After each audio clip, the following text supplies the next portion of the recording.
আজকে তোমাদের সাথে শেয়ার করছি দারুণ একটা পনিরের রেসিপি, যেটা খেতে অসাধারণ হয়।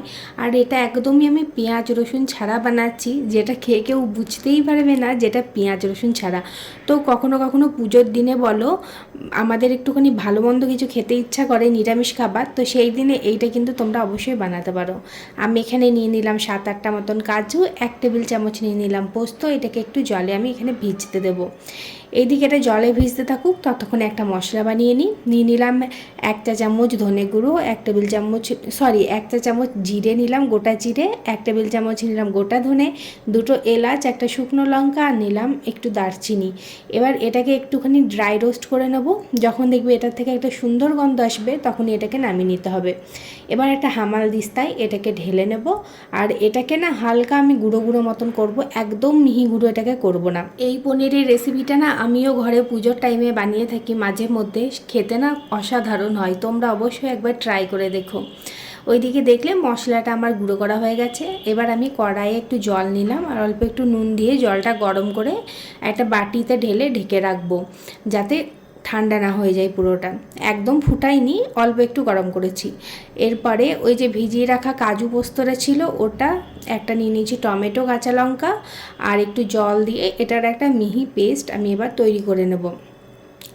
আজকে যে রেসিপিটা সেটার নাম হচ্ছে দুধ পনির।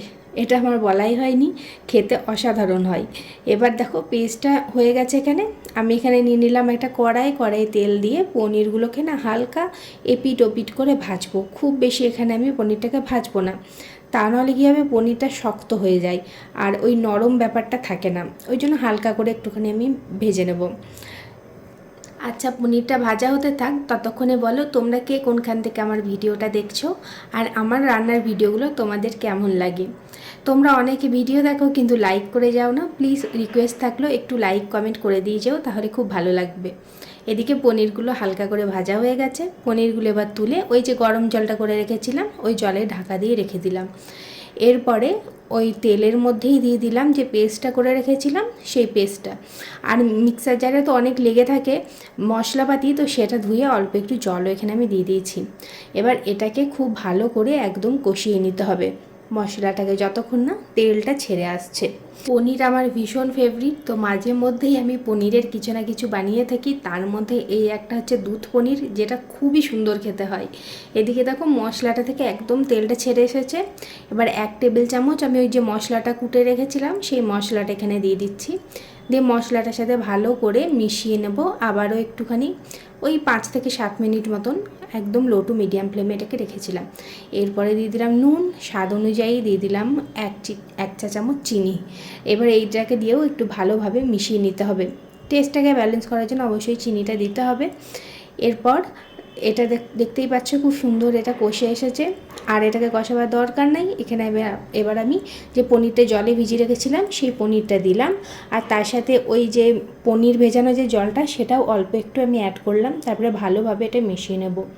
পনির ভেজানো যে জলটা আছে না ওটা ফেলে দিও না, ওটা যে কোনো সবজিতে তোমরা ইউজ করতে পারো।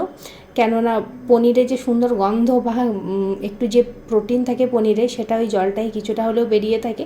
তাই জলটা আমি তো ফেলে দিই না, আমি অন্য কিছুতে অ্যাড করে দিই। যেহেতু এখানে দুধ অ্যাড করবো, দুধ পনির, সেই কারণে জলটার আমি অ্যাড করিনি। এরপর আমি 1 কাপ মতন এখানে দুধ দিলাম।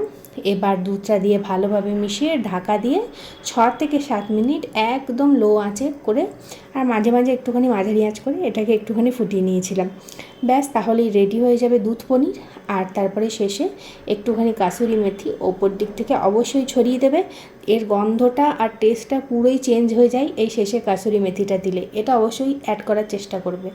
আর যদি না থাকে হাতের কাছে ধনেপাতা চাইলেও দিতে পারো।